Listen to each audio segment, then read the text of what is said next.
Bonjour tout le monde, bienvenue au troisième épisode du podcast La science des sciences. Cette semaine, la thématique sera sur la recherche entourant le sport et l'activité physique. Notre première invitée est Suzanne Laberge, professeure titulaire en sociologie du sport à l'École de kinésiologie et des sciences de l'activité physique de l'Université de Montréal. Elle est membre du Centre de recherche de Montréal sur les inégalités sociales, les discriminations et les pratiques alternatives de citoyenneté. Et notre deuxième invité, François Bieuzen, est scientifique et directeur des sciences du sport à l'Institut national du sport du Québec. Il est membre du réseau des institutions du sport olympique et paralympique du Canada, en plus d'être membre et partenaire du réseau québécois de recherche sur le sommeil. Bon, pour cet épisode, notre enregistrement s'est fait dans un local au centre-ville de Montréal. Donc, dans le bruit ambiant, vous allez entendre un peu de voiture. Pour ceux qui nous écoutent en voiture, ça ne sera évidemment pas un problème. Pour les autres, bon, vous serez un peu avec nous dans cet environnement à travers cet épisode. Donc, merci de votre compréhension et nous vous invitons donc dans notre discussion.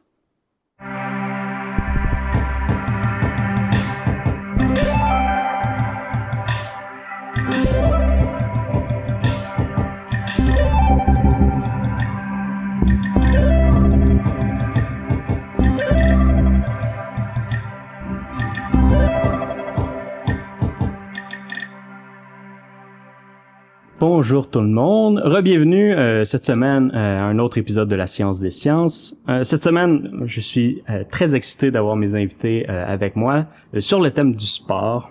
Quelque chose que je voulais aborder rapidement. Bon, l'épisode va sortir presque en même temps que la saison de hockey. Je pense que les gens se mettent à se réintéresser au sport beaucoup dans cette saison-ci. Donc, ça va être un bon moment pour en discuter, mais sous un autre angle que bien des productions, sous l'angle de la recherche. Donc, je me tourne immédiatement vers mes invités pour, un, leur souhaiter la bienvenue et de les remercier d'avoir accepté l'invitation, et deux, de leur demander, bon, comment ça va, comment se passe ce début de session et comment se passe la recherche, évidemment. Tout d'abord. Oui, alors, bonjour, mon nom c'est Suzanne Laberge. J'enseigne au département à l'École de kinésiologie et des sciences de l'activité physique. Alors, j'ai donné mon premier cours, alors ça va bien. J'ai donné mon premier cours sur le cours activité physique, sport et société hier, et avec la nouvelle application WooClap pour interagir avec les étudiants, ça a bien fonctionné et il y avait un bon contact visuel avec les étudiants. J'ai une centaine d'étudiants. Alors, il fait beau, ça va bien. Donc, c'est un beau début de session. Ah oui, il s'est remis à faire chaud. Tout d'un coup, c'est parfait pour nous. Et de l'autre côté, de l'Institut national du sport, je sais que c'est pas le même format que les universités. Comment ça se passe? Est-ce que ça va bien ces temps-ci? Et nous, ça va très bien. On revient des Jeux Olympiques là et Paralympiques. Donc, c'était un gros événement pour les sports d'été. Dans 2 ans, on a les sports d'hiver qui vont attaquer. Ça va bien, c'est un retour tranquillement. On a quelques petits enjeux avec le stade olympique qui a eu un incendie, donc ça nous amène à être en adaptation constante actuellement, mais ça va bien. Sinon, ça va bien. Et vous faites des activités au stade directement? Au stade actuellement, on n'en fait plus parce que le stade est quasiment fermé. Mais oui, sinon dans la région de Montréal, on s'est réinstallé. Mais effectivement, les athlètes s'entraînent. Il y a une 12aine d'équipes nationales qui s'entraînent au stade olympique. Oui, donc, oui. C'est vrai, de votre côté, c'est pas des étudiants que vous traitez avec, y compris dans la recherche ou dans l'enseignement, c'est avec des athlètes. Exactement. C'est les athlètes qui vont du niveau relève, donc des plus jeunes qui sont la future génération, jusqu'au niveau excellence, donc ceux qui sont sur les équipes nationales. Donc effectivement, on a des athlètes, mais on a aussi beaucoup d'étudiants quand même qui sont chez nous. On a une trentaine de stagiaires. Et puis on délivre des formations aussi. Donc c'est assez varié finalement autour du sport élite. Ah, mais c'est vraiment intéressant. C'est pas une institution que je connaissais préalablement, mais c'est vraiment intéressant d'offrir cette possibilité aux athlètes, quelques formations, mais aussi le support qui vient avec la recherche derrière. On va en discuter plus en profondeur à l'instant même. Je vais vous poser de parler un peu de vos recherches, de ce que vous avez fait au courant de votre carrière, et s'il y en a des actuels aussi. C'est quoi vos objectifs? Bon, les thèmes, objectifs, mais aussi les méthodes que vous employez afin de collecter les données par rapport à cette recherche. peut commencer ici. Je commence. C'est mon tour. Les recherches dans ma carrière, elles ont évolué. Elles ont évolué parce que ça fait maintenant 20 ans que je suis dedans. Le temps passe vite. Donc, au début, mes thématiques de recherche, c'était beaucoup sur la récupération dans le sport, la gestion de la fatigue également. Donc, c'est des thèmes assez liés. Donc avec un parcours universitaire assez classique, académique assez classique. Depuis que je suis arrivé à l'INS, les travaux de recherche sont orientés beaucoup plus et encore plus sur de l'appliqué, presque de l'ingénierie dans certains secteurs, toujours sur les mêmes thématiques, mais sur lesquelles on rajoute de plus en plus l'épidémiologie. Donc, vu la quantité de données qu'on collecte finalement, on commence à les faire vivre, on commence à pouvoir les organiser correctement et en tirer des choses intéressantes, et avec beaucoup plus de pluridisciplinarité dans l'approche de la recherche aussi. On travaille beaucoup plus avec le secteur médical, avec les psychologues, avec les préparateurs mentaux. Donc c'est des recherches avec des angles différents, des méthodologies différentes aussi forcément quand on fait ça, ce qui sont pas sans avoir quelques défis, mais c'est intéressant. Quant aux méthodes qu'on utilise, on a la particularité de travailler soit sur l'épidémiologie, donc des échantillons de données très très importants, mais qui sont pas non plus ceux qu'a une banque ou quoi que ce soit. Donc c'est beaucoup de données, mais quand même restreint. Et puis à l'inverse, sur du très qualitatif, avec des échantillons de n égale 2, 3, 4, 5, 6 là, qui sont très très faibles. Voilà. Exactement. Donc un peu comme dans les maladies orphelines là, sauf que je considère pas que c'est une maladie, heureusement. Non. mais voilà, c'est des cas exceptionnels. On est sur des cas exceptionnels et puis on essaie de comprendre le pourquoi du comment pour ces personnes-là. Et ici, on est dans une approche complètement différente, mais quand même liée par la thématique. Oui, tout à fait. Ça fait le double d'années que je suis dans le domaine, aux tristesses ou aux grandes joies. Et ma vie, quand j'ai commencé en kinésiologie, c'était essentiellement de répondre aux demandes. Donc, j'ai fait des projets de recherche sur une diversité de thématiques vraiment inquiétantes pour certains parce que c'est assez éparpillé. Mais non, je m'éparpille pas, je réponds aux demandes. Au début, ça a été, donc, dans les années 80, la participation des femmes dans le sport. À l'époque, il n'y en avait pas beaucoup, là. Les femmes en haltérophilie, attention, là, il n'y en avait pas.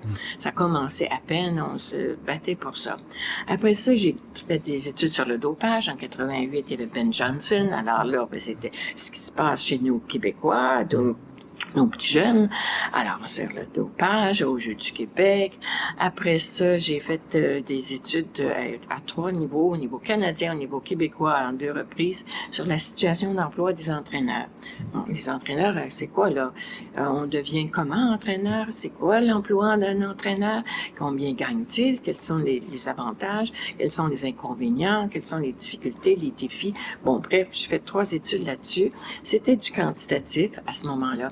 Mais j'ai fait de tout en termes de méthodologie, dépendant des thématiques et de la réalité. C'était du mixte, à savoir du quantitatif, des sondages, des différentes choses qui impliquent un grand nombre de données, et du qualitatif. Alors, des groupes de discussion, des entrevues, beaucoup. Après ça, ça a été davantage vers le milieu scolaire. Alors, et le milieu communautaire. Alors, beaucoup, là, récemment, la dernière étude, c'était l'évaluation du programme À l'école on bouge. Alors, c'était pour les écoles primaires. Le gouvernement avait dit, bon, je vais vous donner un petit peu d'argent de façon dégressive, c'est-à-dire de moins en moins pendant 3 ans. Un bon petit montant, un autre moins, puis moins. Pour que vous arrangez-vous, chaque école, pour faire en sorte que chaque enfant puisse bouger au moins, soit qu'il ait l'occasion de bouger 60 minutes chaque jour d'école, bien sûr. Alors, on a suivi les écoles pendant 3 ans. C'était un sondage qui avait du quantitatif, des questions en choix multiples, et du qualitatif, des questions ouvertes, où là, les écoles nous ont montré toutes les initiatives qu'ils avaient mis en place. Alors, ça a été ça. J'ai aussi, en parallèle cette année, une étude sur les médecins, la promotion de l'activité physique chez les médecins omnipraticiens. C'était avec la FMOQ, la Fédération des médecins omnipraticiens. On m'a dit, qu'est-ce qui se passe? Est-ce qu'ils font la promotion des médecins Est-ce qu'on est dans le curatif? Ils prescrivent des pilules. Il faut qu'ils prescrivent des pilules après un rendez-vous. Est-ce qu'ils font un peu de prévention? Alors, ça a été des résultats qui nous ont déçus en termes de gens qui faisaient la promotion de l'activité physique parce que ça a baissé. On avait fait l'étude en 2010. C'était avec une étudiante qui a fait sa maîtrise sur cette étude-là. Et on l'a repris, le même questionnaire en 2020. Ça a changé, et là, en disant la promotion de l'activité physique, hein, non. Ça a baissé au niveau de la prévention primaire.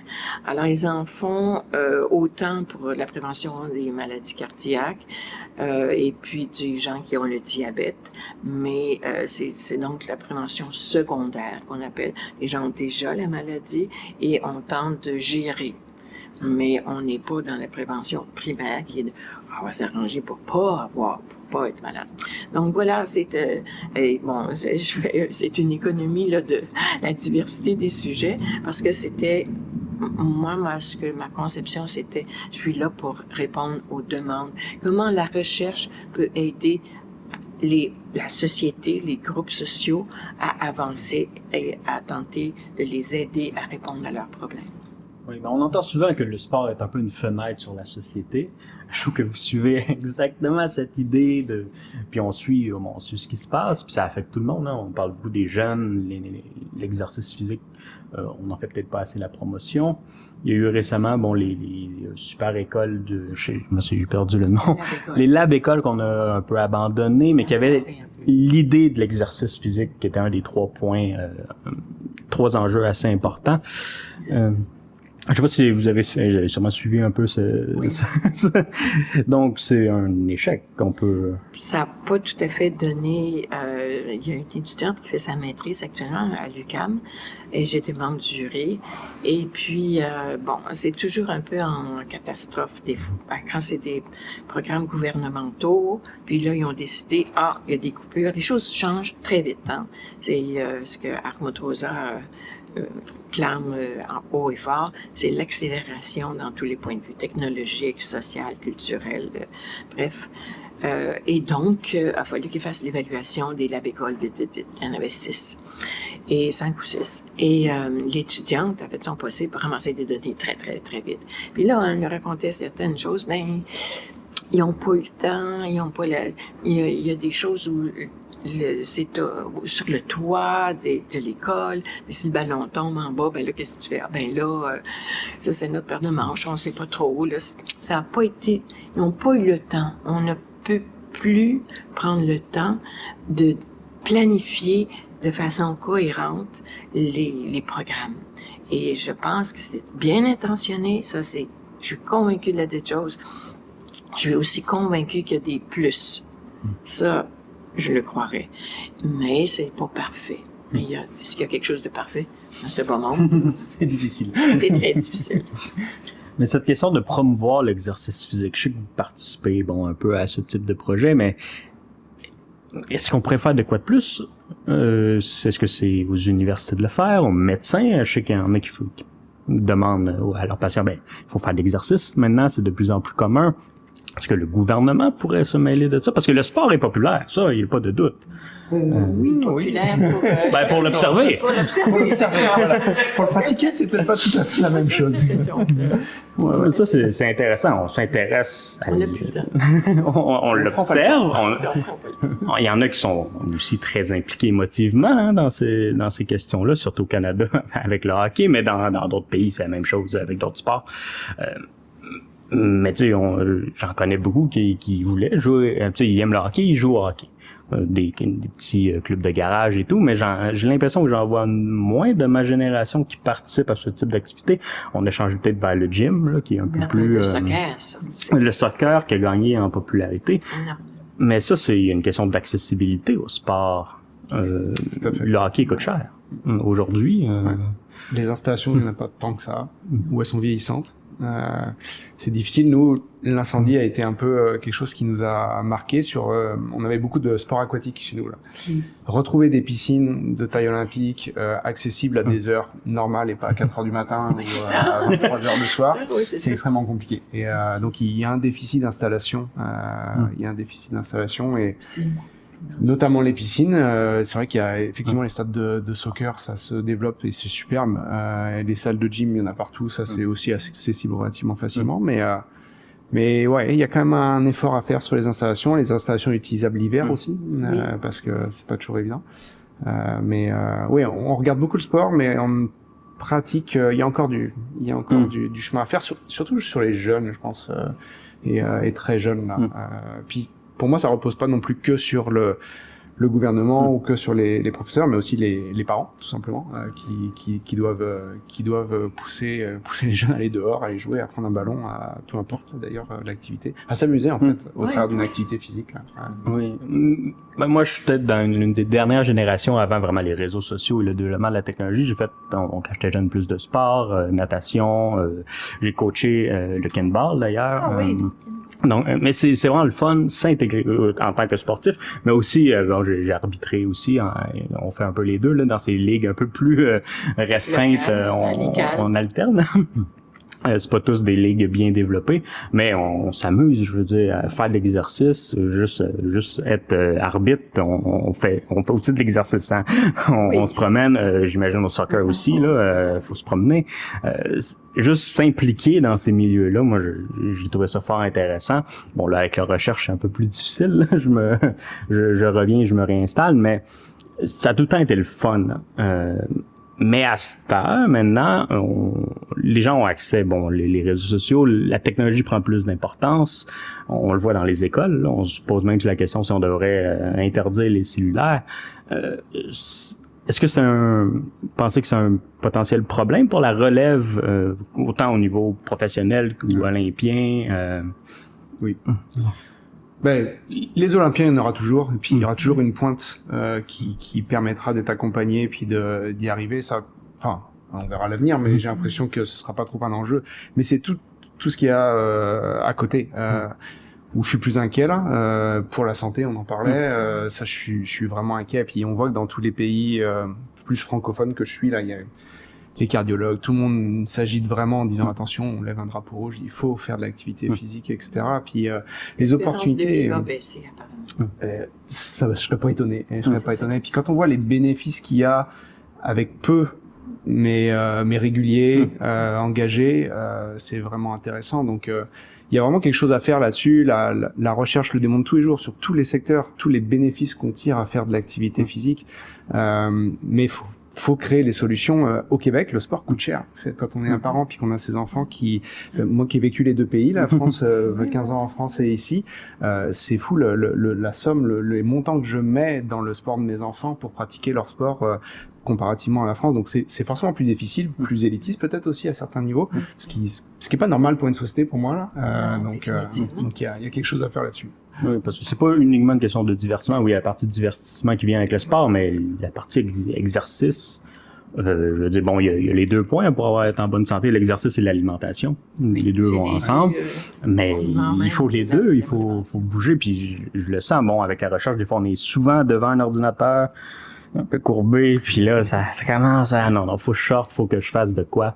Mais sinon... ça paraît sur la santé. J'imagine il y a beaucoup de maladies qui sont associées au manque de sport, je me trompe. D'exercice. Énormément. Le diabète, entre autres, les problèmes d'obésité et autres.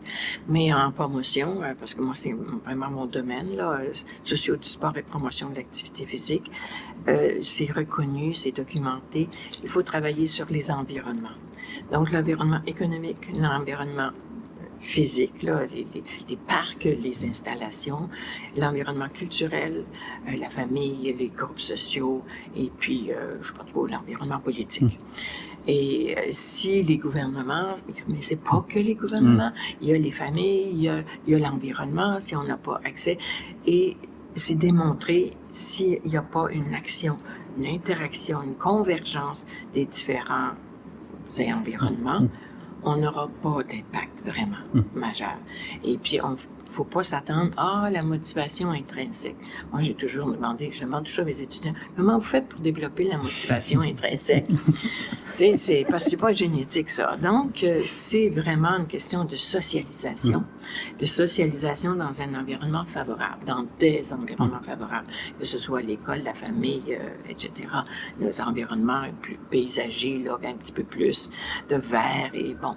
Donc, c'est là-dessus qu'il faut aller et c'est déterminant.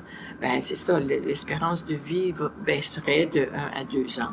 Ce qui est énorme quand on dit que depuis les dernières années, on monte à peu près de 0,5 années par année, c'est énorme, là. Et puis, ici au Québec, là, les dernières données, pour les femmes, on est dur, c'est 84. Les hommes sont pas chanceux. Et puis d'ailleurs, c'est une époque où on discute pourquoi est-ce que les hommes, l'espérance de vie est moins élevée que celle des femmes, alors qu'ils sont plus actifs dans la population que les femmes. Alors là, c'est toute la question sociale. C'est là où, évidemment, moi, je dis, c'est notre devoir de comprendre socialement qu'est-ce qui se passe alors qu'ils sont actifs, mais leur espérance de vie est plus basse. C'est comme ça, je pense, un peu partout aussi. Oui, donc, oui, planétaire. Et bon, j'imagine, si vous faites la promotion du sport, c'est quelque chose qui a aussi qui a fait partie de votre vie constamment, ou? Pas moi, je suis d'un âge relativement avancé. Alors, dans mon temps, il n'y avait pas d'activité physique à l'école. J'ai répondu, c'est un dinosaure, là. Mais pas vraiment, là. Donc, à l'école primaire, nous autres, il n'y avait pas d'activité. La récréation, on jouait de hopscotch, la corde à danser. J'étais une maniaque de corde à danser. J'usais tous mes souliers aux grandes dames de mon père. Et puis, ballon chasseur, des choses comme ça. Mais il n'y avait pas de téléphone, là, de cellulaire. Et après, moi, dans ma famille, c'est très conjoncturel. Et je disais à mes étudiants, si l'environnement n'avait pas été tel dans ce que j'ai vécu dans ma trajectoire de vie, je ne serais pas devant vous. Donc, c'est vraiment ça qui est toutes nos vies, j'imagine, chez Biozen, c'est la même chose. C'est notre trajectoire de vie influencée par ce qu'on va vivre et puis le contexte dans lequel on est né et qu'on évolue. Et puis, mais dans ma famille, mon père était tout le temps malade, cardiaque, Et là, dans les années 60, on apprenait que bouger, ça usait pas le corps. Oh non! Non, ça use pas le corps. Bouger plus, c'est bon. Ça va aider le corps à être mieux. Oh, là, c'était une révolution. On était en révolution tranquille, hein? Wow. Vous n'avez pas connu ça. Chanceux. Non, vous êtes mal chanceux parce que c'était fantastique. C'était vraiment une révolution. Alors là, bon, OK, moi, je suis encore en anthropologie. Je voulais voyager à travers la planète, découvrir. J'ai été en Papouasie-Nouvelle-Guinée. J'ai adoré mon anthropologie, mes 10 années d'anthropologie. Mais ce qu'on disait en anthropologie, l'anthropologie, ça mène à tout. OK. Mais moi, pendant ce temps-là, je faisais ma maîtrise, après ça, mon doctorat. Et puis, quand j'étais devant une page blanche, puis que ça, je ne sais plus où je m'en allais courir à la montagne. Ça commençait. Bon, j'étais gâtée, privilégiée. J'avais le Mont-Royal à côté. Fait que je partais de l'université, puis j'allais courir. Et pendant que je courais, j'avais toutes mes solutions. Je revenais, je me disais, c'est ça. Là, c'est clair. Et là, j'écrivais. J'ai dit, bon, OK, 70, 80, là, fini, doctorat, ma mère, bon, tu sais, ça va mal dans la famille au plan de la santé. Qu'est-ce que je fais? On m'offre une job de prof à l'université en anthropologie. Je dis, ouais, mais j'aime beaucoup l'activité physique. Je n'ai qu'une vie à vivre, c'était Flower Power. Je recommence ma vie en kinésiologie. Tout le monde dit, Suzanne, ça va pas là. Donc, qu'est-ce qui se passe là? On peut-tu t'aider? Non, ça va très bien. Je recommence. Je fais une maîtrise en kinésiologie après mon doctorat. C'était un choc culturel, parce que là, je connaissais pas le monde des athlètes. J'avais pas vécu ça. Moi, j'avais pas de cours de basketball, volleyball. Je connaissais pas ça. Je la voyais, là. Mais j'en avais pas jamais fait, là. OK, on m'accepte, parce qu'il y avait un nouveau programme en promotion de l'activité physique. Je dis, ben oui. Moi, j'y vais à des petits clubs, là, de silhouettes, là, puis on fait des exercices. C'est parfait. J'aime ça, c'est le fun. OK.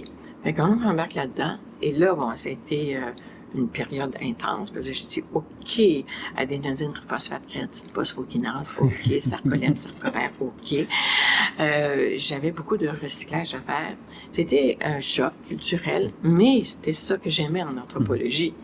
Donc, j'ai été passionnée par les athlètes de haut niveau. Je dis, comment ils se tuent? Ils se tuent pour ça. Mais c'est quoi, là? Fait qu'il y a quelque chose, là. Et là, il y avait Bourdieu, que j'avais utilisé en anthropologie, qui avait fait quelque chose sur le sport. Le sport et classe sociale. Ah ben là, la totale. Le mix. Le mix parfait. Alors, j'ai trouvé ma place et voilà. Donc, je suis pas une athlète. Je suis une active, une personne physiquement active, c'est sûr, j'y crois profondément. Je l'enseigne, il faut que j'y croie, mais c'est pas parce que je l'enseigne qu'il faut. J'y crois parce que je le vis. Donc, c'est facile pour moi d'enseigner ça.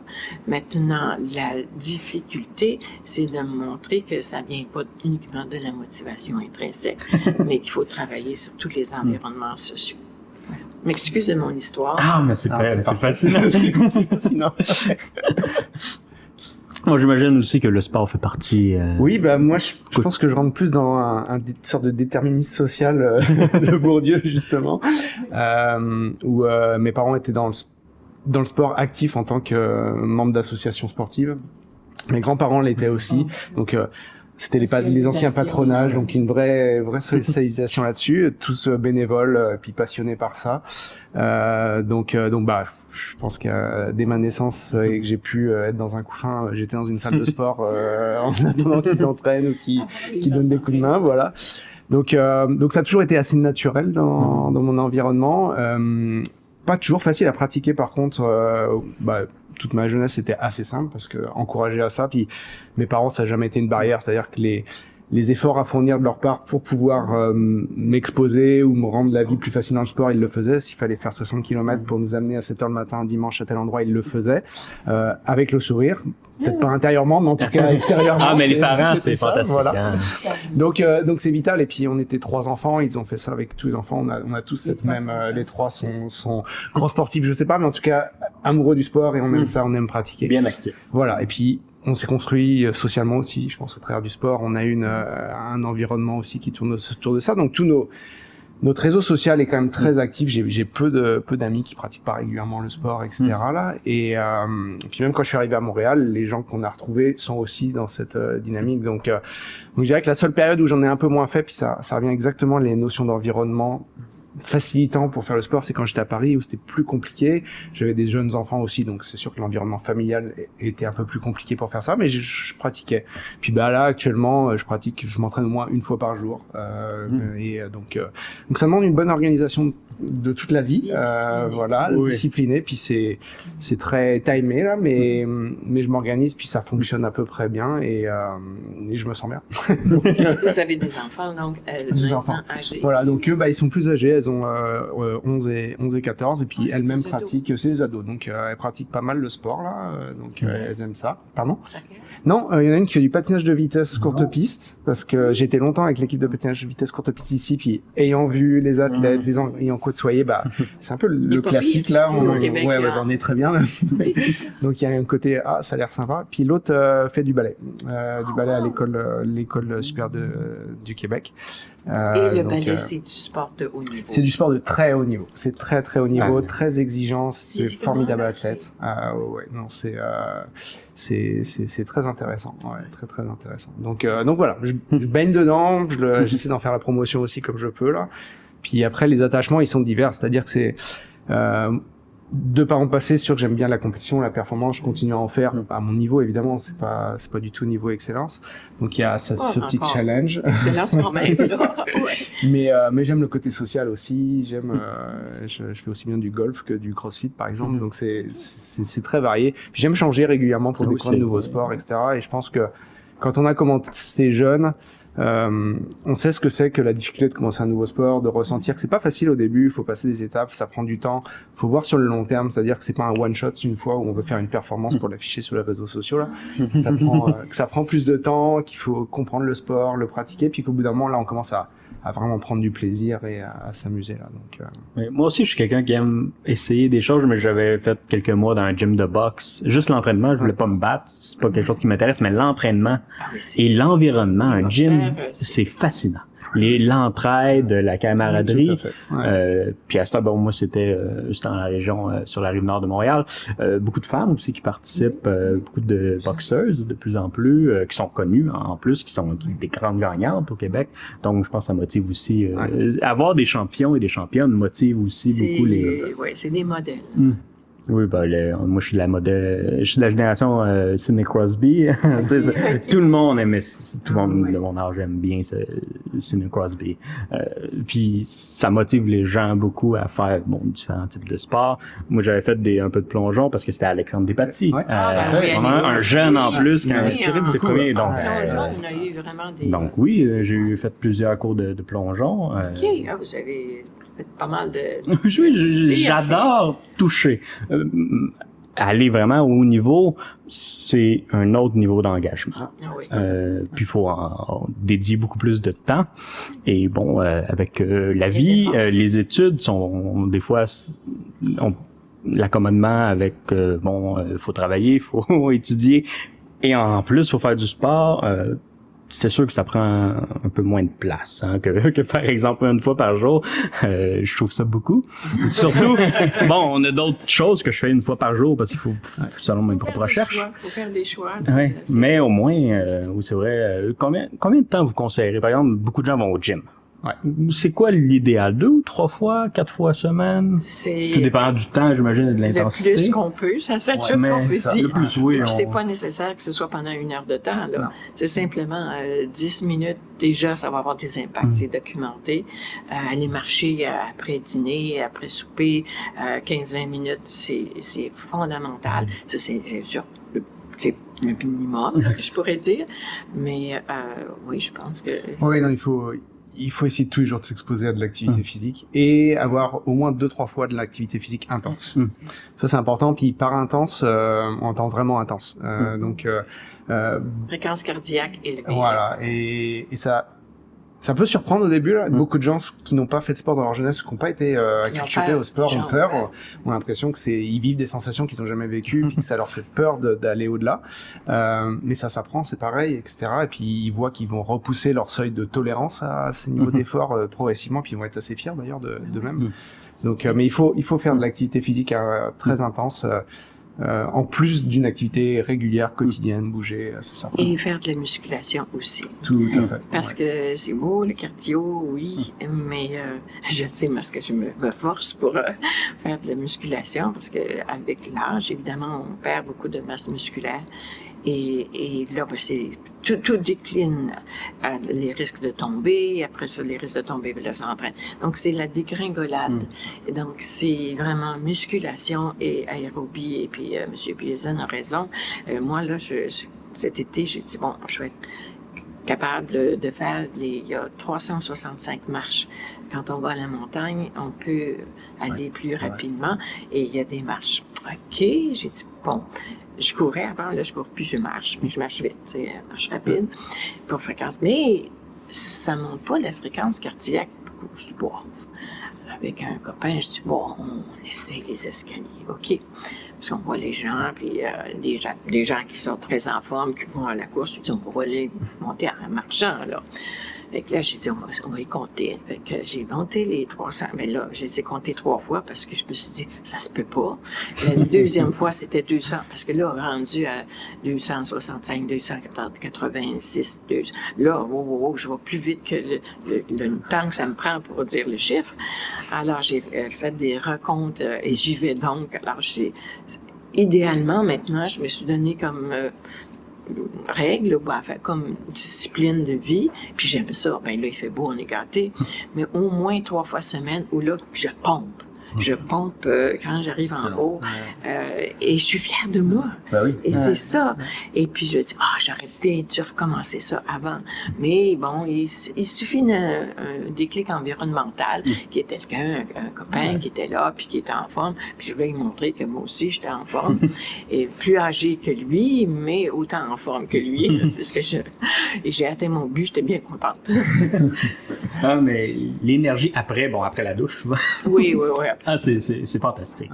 C'est là que tu fais le avant, là, quand tu te mets, je vais recommencer, il est dur, mais d'un coup qui est fait chaud une fois, là, d'un coup qu'on s'en remet, d'un coup qu'on a cette énergie-là, après ça va mieux. Et on sent les bénéfices parce que j'ai une pression artérielle qui est quand même sous contrôle, mais on vise toujours à la baisser. Moi, je veux pas prendre de médicaments. Et là, depuis que je fais les marches, je prends ma pression, évidemment, pour vérifier que tout va bien. Et puis, ça a baissé. C'est encore... J'ai dit, la prochaine, j'ai dit, là, j'aurais plus besoin d'aucun médicament, là, parce que... Et là, je le vois. On peut voir, chaque individu peut voir les impacts à travers différents indicateurs physiques que oui, c'est bénéfique. C'est donc bouger, ça use pas le corps, mais ça... C'est fantastique, c'est l'effet. Là, actuellement, on prépare quelqu'un, un monsieur de 65 ans à peu près. C'est une sorte de pilote qu'on fait, où on met une équipe, la même type d'équipe qu'on met autour des athlètes de haut niveau. Donc c'est vraiment un projet pilote là-dessus qu'on voit. Et il prépare un marathon, donc ça fait 1 an et demi, puis il va le faire, le marathon de Berlin, là, c'est prévu, donc on croise les doigts pour que ça se passe bien. Puis pour le moment, tous les voyants sont au vert, mais ce qui est assez impressionnant, c'est il a le même médecin depuis des années et des années et des années. Il a revu son médecin, qui est pas un médecin de chez nous, même s'il consulte aussi un médecin de chez nous. Il l'a revu et il lui a dit que toutes ses constantes, la plupart de ses constantes étaient revenues à l'âge où il avait 30 ans. Donc il y a 35 ans en arrière. Donc c'est impressionnant. C'est vraiment impressionnant. Bilan sanguin, etc. Il était actif un peu. Il était actif. Il est toujours resté actif. Il faisait toujours un entraînement avec un coach privé de temps en temps, etc. Donc il était actif, mais pas très structuré ou pas structuré. Au point où nous on amène ça, puis avec une approche pluridisciplinaire, on n'est pas que des physiologistes ou que des biomécaniciens ou quoi que ce soit. Et c'est fou, il est revenu à son état d'il y a 35 ans, quoi. Donc ça reste quelqu'un de très actif, très engagé, mais c'est génial. Quel objectif se donne pour Le le marathon? marathon, déjà c'était de le faire. Donc là c'est déjà difficile. Et là on part sur moins de 5 heures. Donc c'est quand même pas mal à cet âge-là. Voilà, ce serait une très belle performance. Et lui, il a une idée de longévité. Donc c'est vraiment ça, longévité par le sport, par l'activité physique, par l'exposition, etc.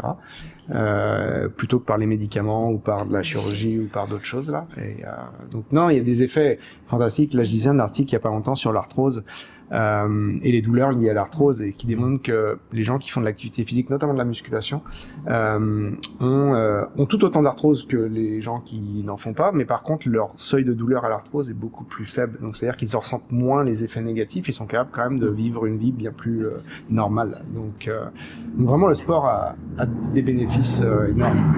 C'est ça. Oh, on a un gros moteur dehors. C'est ça. Mais tu sais, une chose qui est intéressante, vous avez suivi des athlètes aux Olympiques. Donc, vous avez été à Tokyo. Est-ce que d'autres... Moi, j'ai été à Tokyo et à Pékin pour les Jeux d'hiver. Et à Pékin. Ça, ouais. Pékin au moment de la COVID. Au moment de la COVID. À Tokyo aussi. Oui. Les deux, j'ai fait les 2 meilleurs jeux. Vive les... Pas de chance. Non. Je fais de la recherche au Japon, là, donc j'ai été quelques fois là. C'était comment? J'ai pas été pendant la COVID parce que c'était fermé. Ouais. Mais des Olympiques, ça semblait quand même bien organisé. C'était fantastique. Je veux dire, en Chine et au Japon, ils organisent bien. Les deux, c'était des superbes jeux. De façon très étrange, c'était la première fois où je participais localement sur les jeux et pas à distance, pardon. Et j'ai été très surpris entre ce qui était publié dans les médias francophones que je lisais, donc aussi bien la presse, Le Devoir, voire CBC ici, puis en France c'était plutôt Le Monde ou ces journaux-là, et ce que nous on vivait de l'intérieur là-bas et ce qu'on voyait en Chine et au Japon. Donc le message publié était très différent, notamment en Chine. En Chine, il y avait un traitement de l'information avec un vrai parti pris de la part de l'Amérique du Nord et puis de la France. Où par exemple, ils évoquaient que les stades étaient vides ou que les supporters ne connaissaient rien au sport et puis encourageaient peu. Ce qui était dans les endroits où j'étais et que je vivais, c'était totalement faux. C'est-à-dire que les stades étaient pleins, les supporters connaissaient vraiment le sport, encourageaient énormément, etc. Il y avait une ambiance fantastique. Donc j'ai été très surpris de ce traitement de l'information qui n'était pas systématique, mais qui était quand même régulier là, voilà. Et alors que c'était des jeux où on a vu des bénévoles dans les deux cas qui étaient exceptionnels, toujours aidants. La communication n'était pas toujours facile, question de langue, on parlait pas toujours anglais ou quoi que ce soit, mais des super bénévoles, des athlètes tous très engagés. Donc de l'intérieur, c'était des jeux normaux là, à part qu'on devait avoir des prélèvements, etc. Sans cesse, on était très vigilants à ça. Il y avait moins de mélange entre les nations aussi, qui est la chose quand même assez intéressante des jeux là, donc là il y avait moins ça, mais néanmoins ça restait deux beaux jeux avec deux belles organisations et puis vraiment ouais. Donc, vous avez suivi quelle équipe exactement? Alors au jeu de Tokyo j'étais avec la boxe, voilà, avec la boxe, et puis au jeu d'hiver j'étais avec patinage de vitesse courte piste, donc c'était sympa, on a eu quelques médailles, c'était des moments en émotion exceptionnels. Ouais, c'est fou. Ouais. Je vous envie. Je suis pas la seule. Je souhaite ça à tout le monde. Ouais. Oui, bon, on vient de terminer les Jeux de Paris. Les Jeux paralympiques viennent de clôturer il y a peu longtemps. Vous avez, j'imagine, vous suivez les Olympiques, là. Très bien. Vous avez trouvé comment les Jeux de Paris? Je sais que ça avait fait polémique sur certains sujets, mais de manière générale, je pense que c'était exceptionnel parce que moi, j'étais un peu, pas inquiète, là, mais préoccupée de savoir, compte tenu de ce qui se passe au plan de la géopolitique, Israël-Palestine, Ukraine-Russie, il va peut-être les risques de problèmes, de manifestations avec des effets néfastes étaient présents. Mais ils ont fait un travail absolument... Moi, je suis pas allée là à Paris, je regardais ça. Et je pense que les Parisiens, les Français sont très, très fiers de la réussite. Je pense que vous pouvez en témoigner mieux que moi. Oui, non, ça a été des jeux, je pense, une belle réussite.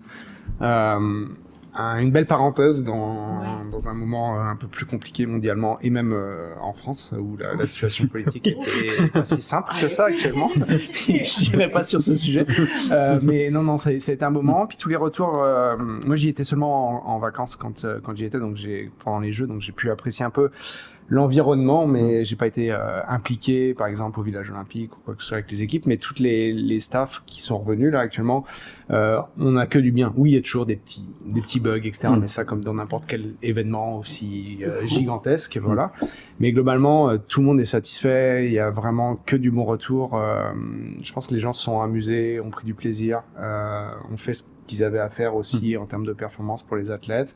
Puis les spectateurs, il y a beaucoup de Parisiens qui avaient fui Paris et puis qui, en voyant comment ça se passait, quelques jours après, finalement, ils se sont mis à courir après les billets, ils sont revenus puis pour aller assister aux compétitions puis vivre cette énergie là qu'on vit pas souvent dans une vie. Donc c'était génial. Et puis même l'état d'esprit des Français là, que ce soit à l'aéroport, les gens d'accueil, etc., était très très positif, très très chaleureux, différent d'habitude, je dirais. donc mais non, c'était un très très bon moment et je pense que tout le monde est très heureux. J'espère que les bénéfices continueront longtemps là. Oui. Et que les prochains seront à l'image de... Tout à fait. Ouais. Mais cette idée à cette heure qu'on ne construit plus beaucoup, le coût a vraiment baissé à Paris, entre autres, mais cette idée de réutiliser des installations, ça me semble évidente depuis longtemps que ça aurait pu être intéressant pour permettre à plus de pays de participer. Si on a déjà certaines installations, ben, aussi bien les utiliser. Oui. Mais par contre, ça permettait à des pays de construire ça alors qu'ils n'avaient rien. Donc, il y a toujours deux côtés à la médaille. Ouais, c'est pas évident. Puis, après, les normes évoluent aussi, là, donc des fois, il faut aussi reconstruire pour que ce soit sécuritaire. Ce qu'on faisait il y a 50 ans en termes de sécurité, c'est peut-être pas non plus ce qu'on... Le stade olympique. Comme ça, voilà, exactement, le vieillissement des installations. Donc non, c'est sûr que à Paris, ça a permis de construire de nouveaux quartiers, ou de réhabiliter des quartiers et de leur redonner une valeur intéressante. Ce qu'on disait, de créer des environnements sportifs proches des gens pour qu'ils aient plus facilement accès aussi à ces structures d'entraînement, d'activité physique, que ce soit pas seulement une image à la télé ou quoi que ce soit. Donc Non, ça a vraiment aidé beaucoup de choses. Ça a aussi démontré qu'en termes de transport, on pouvait faire des améliorations, on pouvait faciliter la vie des gens. Je sais pas comment ça va continuer les Jeux Olympiques là-dessus, mais le fait aussi de répartir entre plusieurs sites des fois pour faire des économies, ça peut être intéressant. Mais maintenant vient aussi les problématiques très actuelles auxquelles on a beaucoup d'athlètes qui nous les posent, qui sont une conscience écologique ou durable différente. Et voyager notamment commence à leur poser sérieusement problème, ou en tout cas voyager de façon récurrente avec plusieurs destinations, etc. Donc là, on va aussi se confronter à ça là dans les prochains Jeux, parce que le multisite c'est bien pour pouvoir réutiliser, mais c'est des voyages en avion, c'est des transports de supporters, etc. Donc il y a aussi d'autres enjeux qui sont complexes à gérer là-dessus. Là. Ça va sûrement se transformer. Je pense qu'on n'y échappera pas. Et je fais confiance à l'imagination des êtres humains pour trouver des solutions, parce que les changements climatiques, c'est majeur, c'est grave, c'est urgent. Et puis, pour les sports d'hiver, les Jeux olympiques d'hiver, ben là, les endroits où la neige va être vraiment là et pas chercher à être construite, ça va être ils vont devoir se pencher. Au moins, il y a une sensibilité de la population à dire, là, wow, on va regarder ça, là. Mais avant, non, là, il y a eu des saccages un petit peu. Mais même l'été, je veux dire, à Tokyo, ils ont devancé le marathon. Parce qu'il fait trop chaud à Tokyo. Puis j'y ai été quelques fois, puis j'y vais pas l'été. Ouais. C'est trop chaud pour moi. En tant que Québécois, là, je ne suis incapable de supporter ce niveau de chaleur et d'humidité, là. Donc, j'étais content pour les athlètes. Parce qu'à midi, il y aurait eu des morts. C'est assez grave. En tout cas, ça fait... Et j'imagine qu'il y a d'autres villes comme ça qui pourront oui, pas... Oui, le soccer au Qatar, là, ça a été... ça s'applique pas seulement aux Jeux olympiques, là. Parce oui, que mondial, le soccer, eux aussi, là, il y a des enjeux d'environnement qui sont très présents. Bon, on a beaucoup parlé de sport. Il y a un thème... des recherches aussi qui m'intéressent, c'est aussi le repos. Hein? Donc, on fait le sport, et plus je vieillis, plus le repos m'intéresse aussi. Ça, c'est une autre chose. Mais quand on est jeune, moi, je peux bouger. Je faisais une compétition, le lendemain, j'étais correct. Ouais. Ce n'est plus le cas. Si je peux donner, c'est très le fun, mais le lendemain, il faut que je me repose. Ou des fois, avec les blessures, sont un peu plus fréquentes. Des petites blessures, là, j'ai déjà une tendinite. Si tu reposes, c'est fatigant. Mais c'est vraiment un enjeu important et qui me semble de plus en plus connu et qu'on fait un peu plus attention peut-être.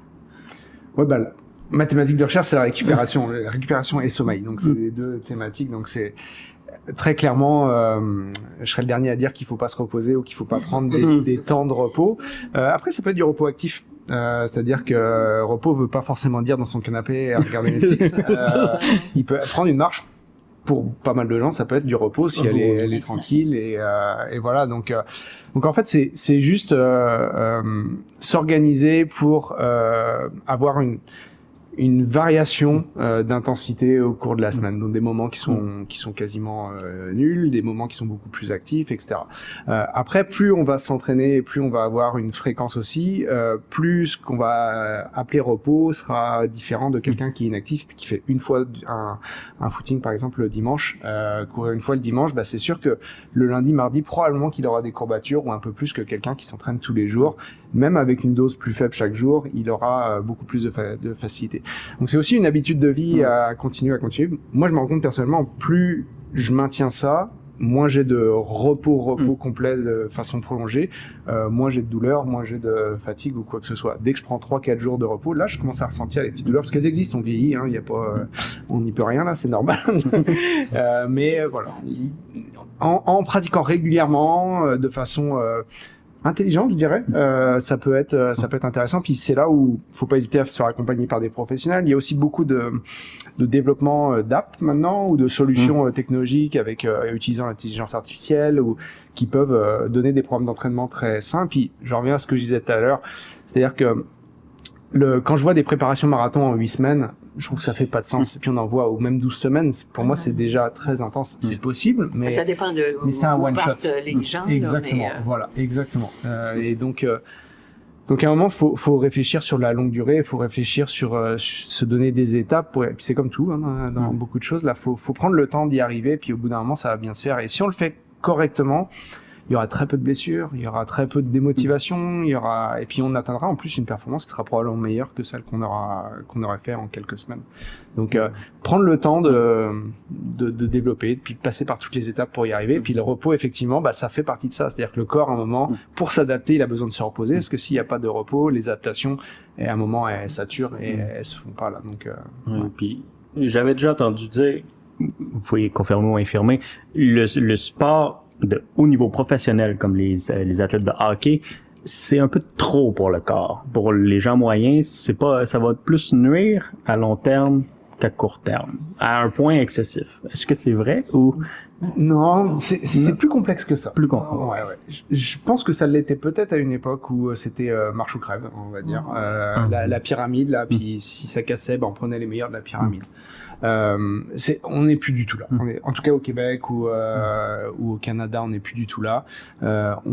On est beaucoup plus dans le bien-être, dans l'accompagnement progressif, dans la précaution, de la prévention des blessures. Nous, on a tout un tas de recherches, notamment en épidémiologie, sur la prévention des blessures. Donc, on vise à détecter les patrons qui, à un moment, vont être susceptibles de créer une blessure pour pouvoir agir en amont, discuter, ajuster, etc. Donc, je serais pas étonné que nos sportifs de haut niveau actuels encadrés soient justement des gens qui aient une longévité plus importante, qui contribuent plus longtemps à la société aussi, qui aient des choses de ce type, parce que bien encadré et bien suivi, on a quand même un staff médical qui est complet aussi autour des athlètes, donc ils ont accès, paradoxalement, les sportifs de haut niveau, beaucoup plus rapidement que la population générale à des examens médicaux, ou en tout cas des personnels médicaux, parce qu'il y a des staffs dans les équipes. Donc quand nous on attend 3 semaines, 1 mois, 2 mois, 6 mois, parfois ils peuvent avoir ça plus vite, voilà. Donc je pense que c'était vrai, mais ça l'est moins là. Ouais, et puis ça se manifeste en fait par les compétitions de master,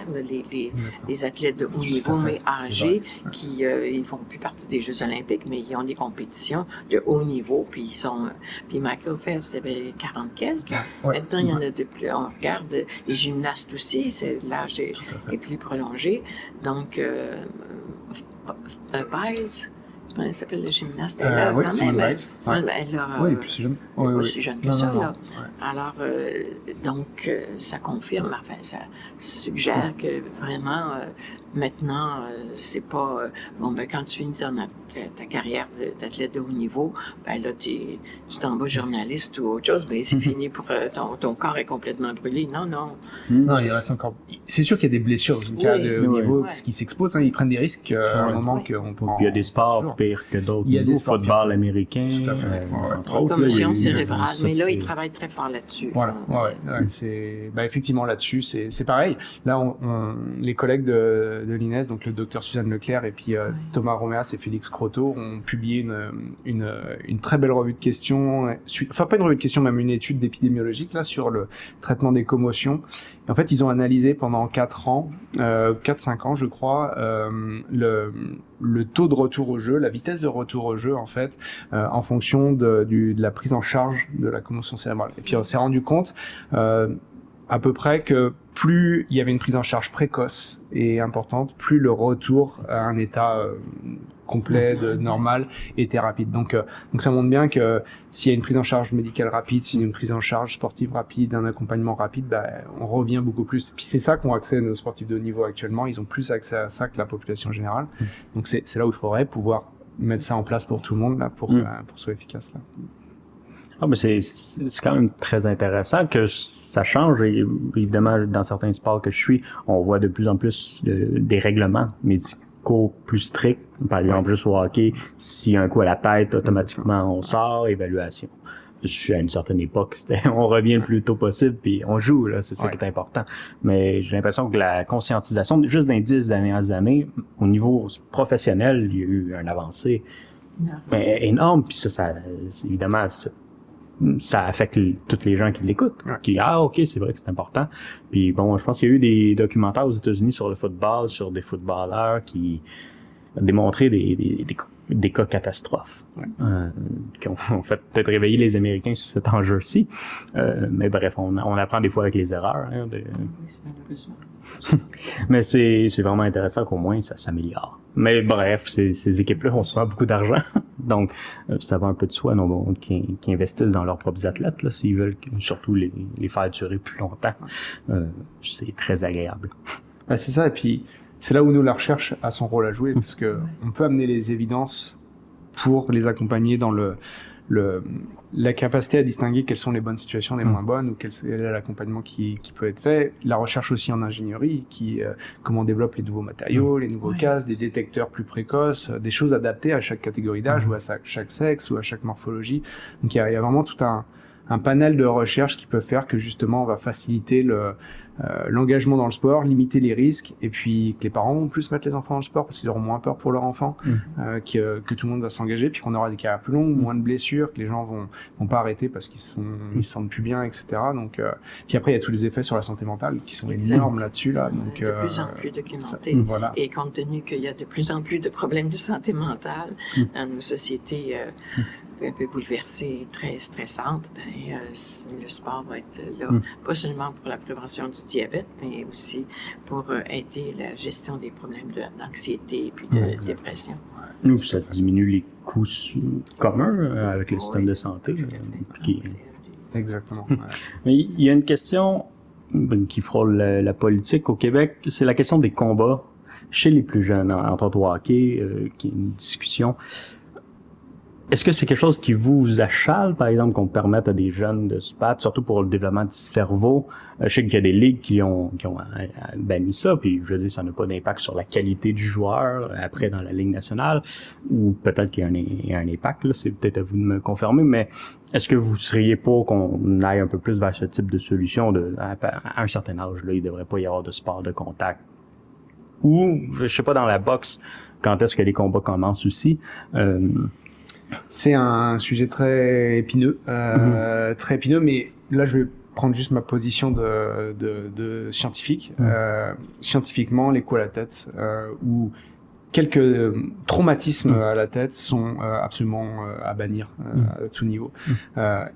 Les gens peuvent le payer toute leur vie avec des conséquences très graves. Donc non, c'est absolument à bannir. Donc il faut trouver tous les moyens réglementaires, protection de matériel, encadrement, information, éducation, etc. pour aller vers des adaptations qui permettront d'éviter ça. Donc après, il y a les cultures du sport, il y a tout un environnement, il y a d'autres choses, mais d'un point de vue en tout cas purement scientifique, les évidences sont claires. Il faut éviter les traumatismes à la tête. Oui, j'ai l'impression quand on est plus jeune, on est moins conscient. Pour faire un vrai choix, aller faire des combats, la UFC, c'est constamment plus violent. Mais on est adulte, on fait le choix d'y aller, en connaissance de cause. C'est sûr que les gens se disent « ça m'arrivera pas ». Alors qu'eux, ils vont s'en sortir sans impact ou c'est pas grave. Même à l'époque, il y avait une étude qui avait montré que les athlètes étaient prêts c'est sûr que cette étude-là date, là, mais à l'époque, ils étaient prêts à perdre 5 ans de leur vie en prenant une substance quelconque qui allait leur permettre de gagner la médaille d'or, mais ils allaient perdre. Il était la majorité, on dit oui, je prends ça. Donc, et puis il y a eu des vidéos qui ont été faites, un documentaire, Gaëtan Hart, qui était aussi très conscient, mais c'était ses conditions de vie. Dans ses conditions de vie, ce qui était possible pour lui, ce qui était accessible pour se sortir de la pauvreté, c'était de faire de la boxe. Ben là, il dit que la boxe, c'est un noble art. C'était ça dans le temps aussi. Et puis, pourquoi empêcher ça? Il y a des dangers aussi pour d'autres sports, comme la course automobile. Laisser les gens, pouvoir faire ce qu'ils aiment, parce que tant bien t'aimes ça. Il y a une incorporation d'une culture où t'es là-dedans, elle dit, moi, ce que je rêve, c'est mourir sur le ring. C'est ça, cette vie. Ben, je le comprends. Et donc, ces gens-là disent, bon, ça arrivera aux autres. C'est qu'ils ont une aspiration, compte tenu de toute leur trajectoire de vie, de ce qui est accessible pour eux, de ce qu'ils ont pu apprendre. Ce qu'ils voient, c'est ça. Et ils sont prêts à tout pour poursuivre ce rêve-là, éventuellement, d'être soit dans la LNH ou autre, là, ou dans des affaires de sport extrême, là, comme notre champion de UFC.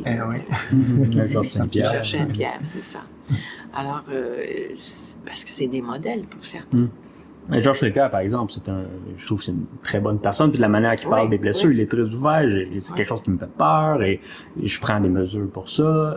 Mais il est blessé aussi, oui, évitablement. Mais puis avec, il dit, je suis heureux. Puis bon, Robert Freuset avait fait un documentaire aussi auprès des athlètes qui avaient été blessés. Puis tout le monde, c'était Sylvie Fréchette et puis l'autre en boxe, en bosse, là, ski avec... et il disait, ben, je recommencerai.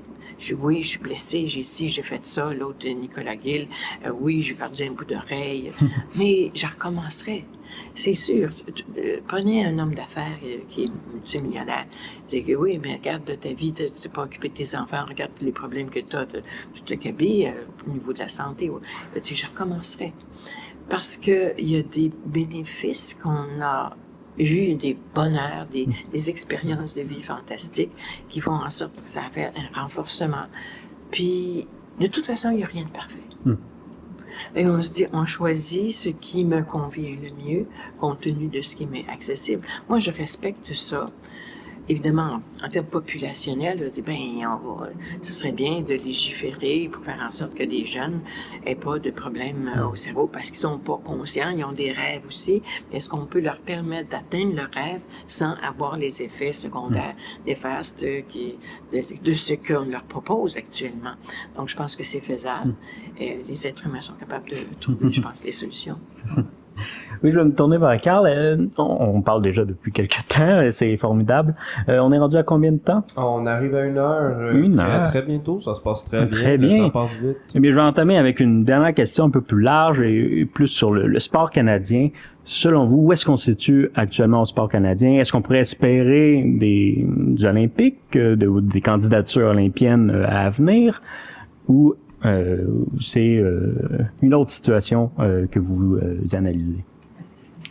C'est pas évident. Je vais pas parler à la place de ceux qui décident de ça, mais en tout cas, il y a eu des tentatives de candidature au Canada. Localement, les gens ont été consultés. Je pense que ça a été je sais plus c'est Calgary ou Vancouver où ils se sont prononcés, Calgary, il me semble. Et puis Vancouver va demander. Puis finalement, la population a trouvé que c'était pas une bonne idée d'aller. C'est intéressant qu'on demande à la population qu'elle reçoit. C'est déjà. Les coûts sont importants, puis les impôts s'en ressentent généralement derrière. Donc, je pense que ils ont fait ça dans l'ordre. Nous, c'est sûr que, étant dans le milieu du sport, on rêve d'avoir d'autres Jeux Olympiques et c'est des moments fantastiques, mais voilà, il y a des réalités économiques, je pense, et politiques qui sont autres. Je laisse ça les gens habilités à ça en discuter. Il y a des enjeux sociaux importants et maintenant, le nationalisme à tout crin, ce n'est plus possible autant qu'avant. Peut-être dans les pays plus avec une dictature, mais dans les pays démocratiques, entre guillemets démocratiques, la population a son mot à dire et tout le monde est interpellé, là, le niveau économique, social, environnemental. Ces événements-là, ces méga événements-là touchent tout le monde, y compris les gens non sportifs.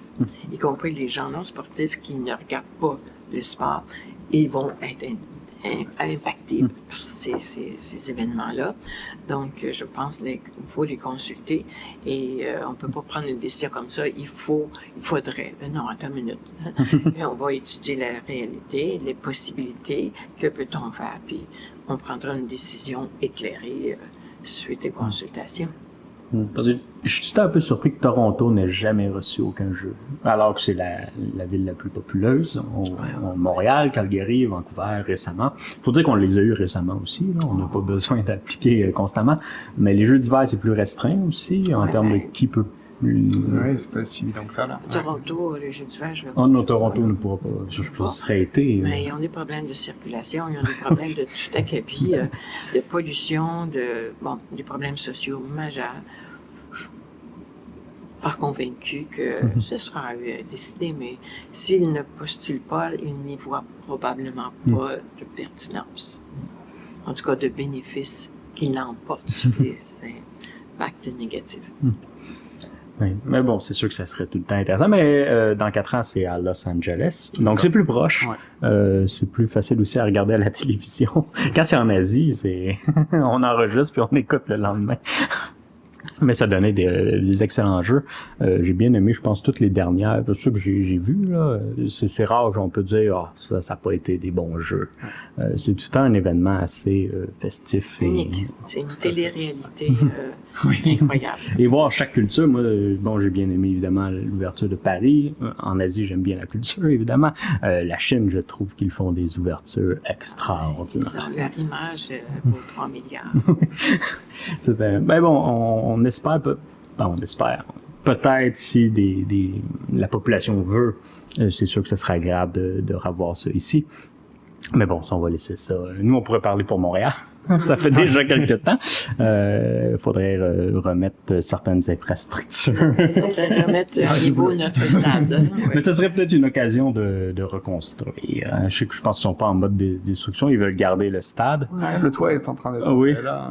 Mais bon, au prix que ça coûte, des fois, on se pose la question. Le jeu en haut de la chandelle. Mais c'est vrai que c'est un édifice assez important là, pour nous. Bon, je pense que on va garder le mot de la fin sur cet état des Olympiques au Canada. Je vous remercie tout le monde de nous avoir écoutés. Je pense que c'était fort intéressant et on se retrouve dans 2 semaines sur un autre thème complètement différent. Merci.